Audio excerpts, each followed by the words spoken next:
welcome back to Idaho Hook and Hunt. Today we're doing a video that I've been kind of looking forward to ever since I did the video a while back of my canned kokanee. I told you then that I was going to do a video with a recipe of my smoked kokanee chowder, so that's what we're doing today.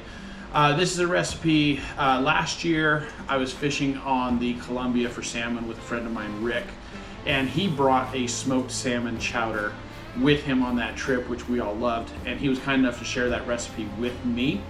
And so that's the recipe I'm sharing with you today as well. Now, I've made this recipe a couple times before. It's delicious. One thing though, that the recipe, which I will post an actual photo of the recipe on this video at the end as well, but one thing that it does not call for, it doesn't call for potatoes, which is, I find odd because I really like potatoes in my chowder. So I do have currently 5 medium to small to medium russets boiling on the stove behind me to prepare those. They're cubed and boiling to soften them, to prepare those to go into the chowder as well. So that's the one thing that the recipe does not call for that I do put in there. So first thing the recipe calls for is 2 tablespoons of butter into the pan to melt. So that's going in right now. And then the recipe calls for 4 strips of bacon, cubed up. Now with bacon, I love bacon, so if it calls for 4 strips, chances are good I'm going to do 5. So I've got 5 strips of bacon here that I'm cubing up to go into the pan with that butter. I'm not sure why butter is necessary when you're putting bacon in, but it calls for it, so we're going to do it. So there is the bacon cubed up, ready to go in the pot.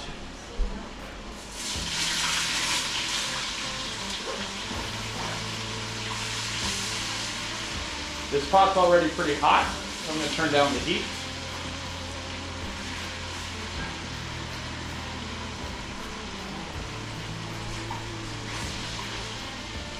Because of my wife stepping through the camera here for us. This is my beautiful wife, Erica. Say hi, everybody. Hello.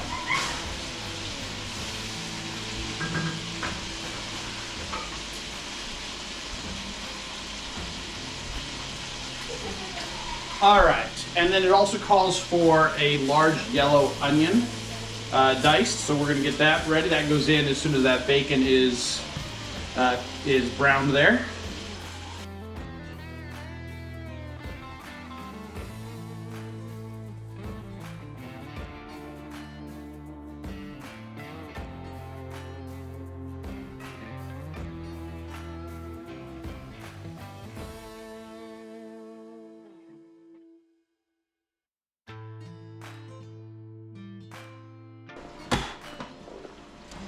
If you want to know what this tool is called, I have no idea.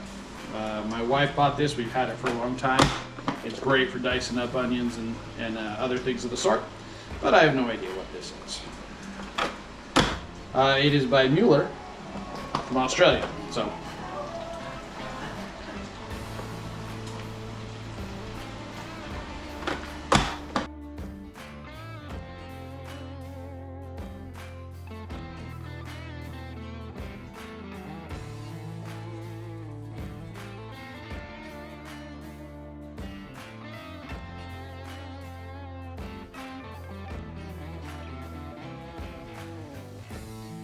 All right, that bacon looks like it's about ready. So now we're going to go ahead and go in with the onion.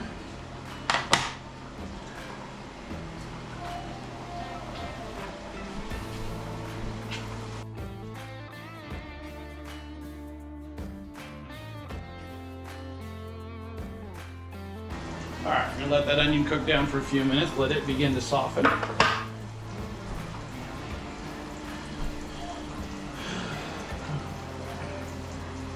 And pull this recipe back up. All right, next thing that we're adding is, it calls for 1 large carrot. I don't have any big carrots, so I'm just going to use some baby carrots here. And I'm not a huge fan of carrots. I'm not going to put a whole bunch in, but a handful of baby carrots here. We're going to get them all sliced up.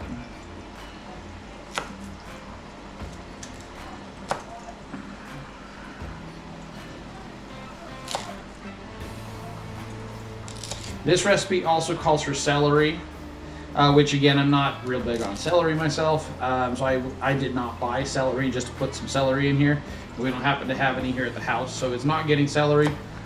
You choose whether you want to put celery into yours or not. The other times I've made this, I did not put celery. I've always put the carrots in, but I have not put the celery in the past, so I'm not putting it in this time either.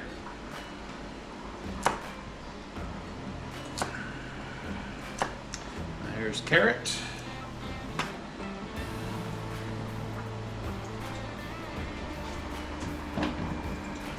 And I think the carrot's really just in there primarily for color anyway.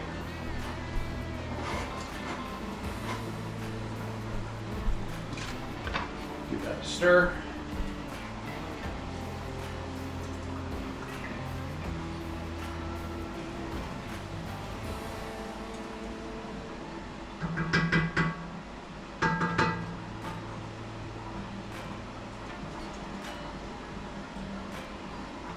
Potatoes are getting there. They're almost soft.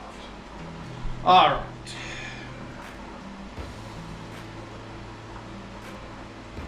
It also calls for adding 2 cloves of garlic. I don't have actual cloves, but I have this minced garlic. So I'm just gonna add a couple of spoonfuls of garlic to this as well. Now, one thing you'll find with me is I'm not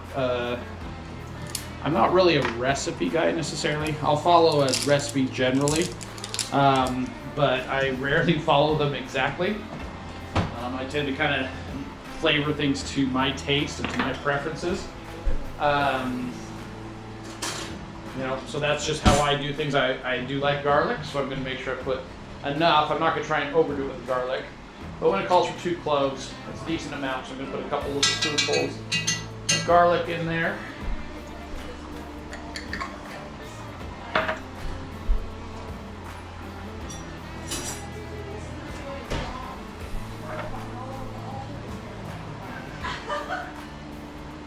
And then 1 large bell pepper.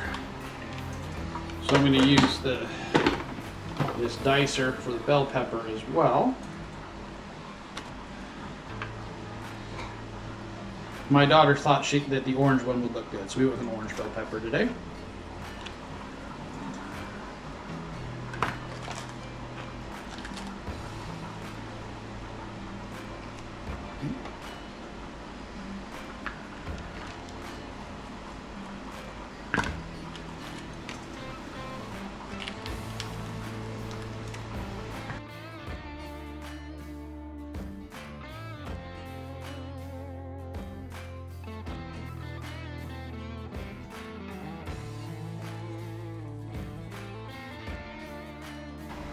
All right, bell pepper going into the pot.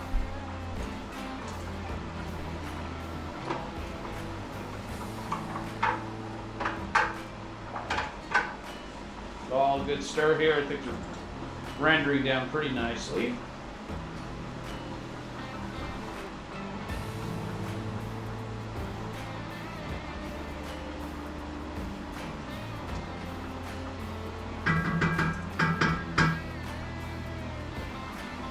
Potatoes are done.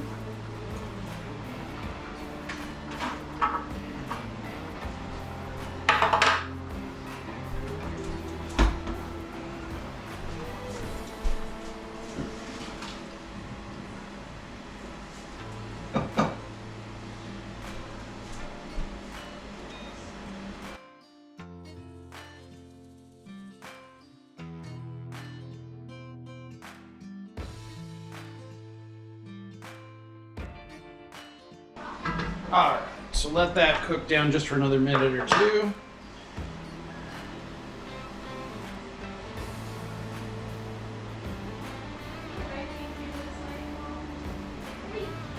All right, the next step is going to be the flour and the milk. Let those carrots and that pepper soften up for a few more minutes here. After this, we're going to whisk in the flour and the milk.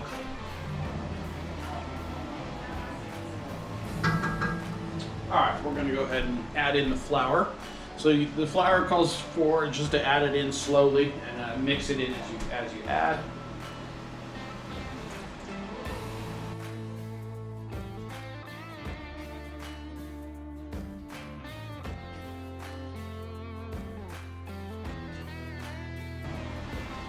So this recipe calls for a 1/4 cup of flour plus 2 tablespoons. So that's what's going in here.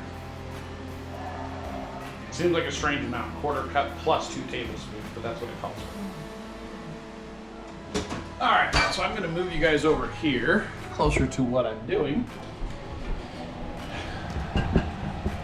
And we need to whisk in 5 cups of milk, stirring constantly. Take this out, get the milk and the whisk.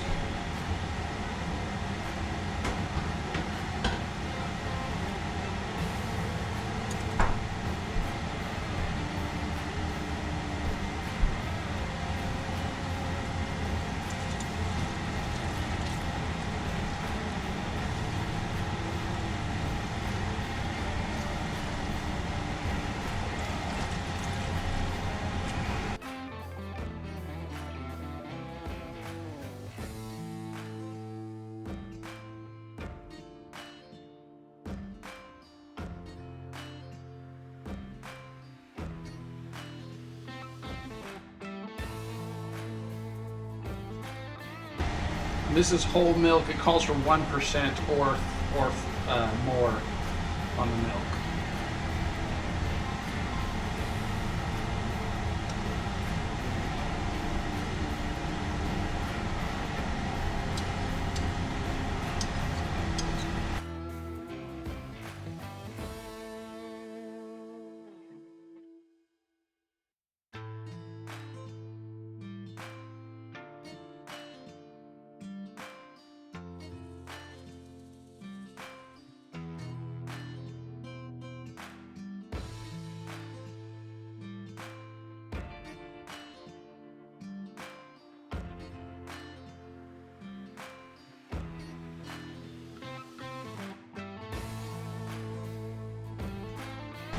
Okay, so yeah, at this point we just need to get this up to a simmer, stirring as we do to keep it from scorching.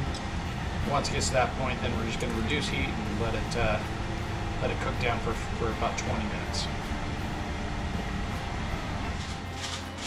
All right, we're now going to reduce this heat down to low.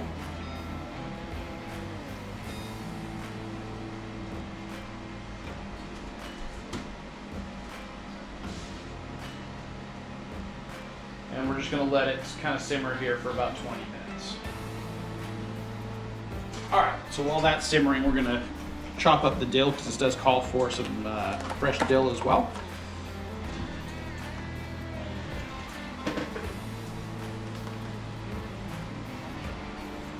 It calls for a tablespoon of chopped fresh dill.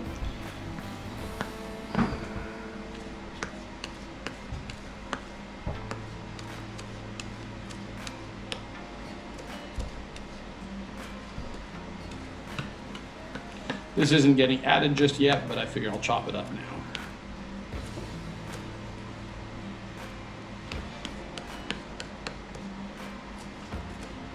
And that's probably a little more than a tablespoon probably, but I like dill, so.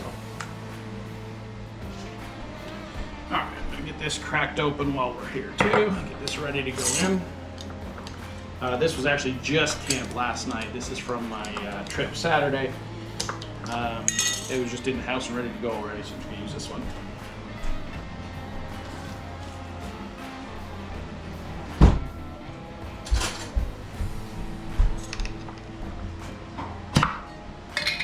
Alright, so while that simmers, I'm going to go ahead and add the potatoes.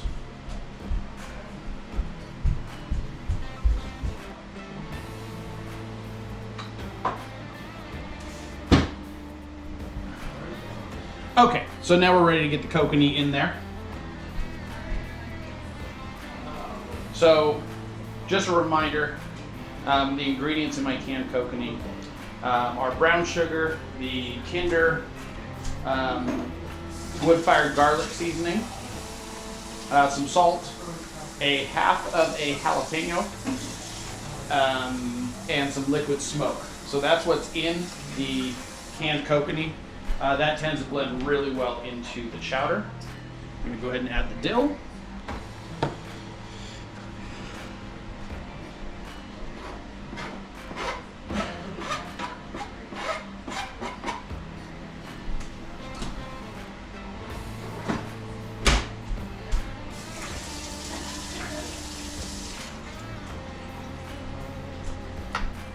add 1 can of corn as well. We're gonna just find the can opener.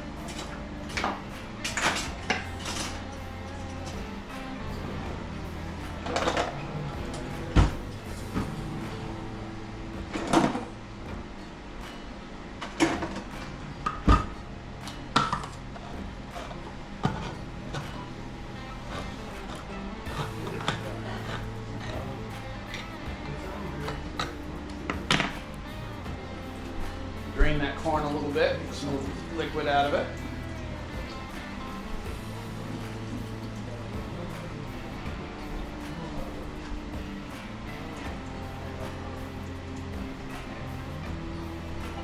And that goes, and then the final ingredient is going to be Tabasco.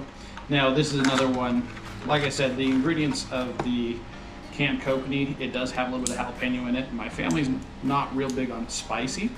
I am much more than they are. So I go a little light on the Tabasco in the whole pot, but I would put more in generally in my own.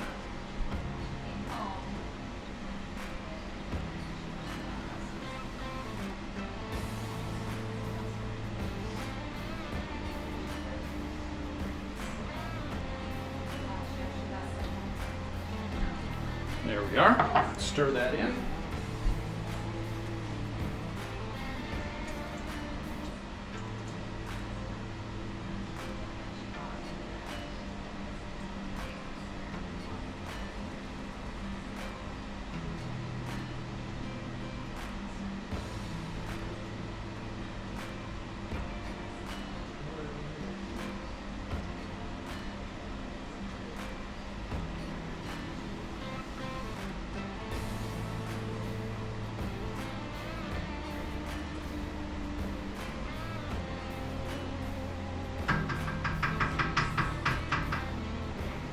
All right, there we go. So that is the kokanee chowder.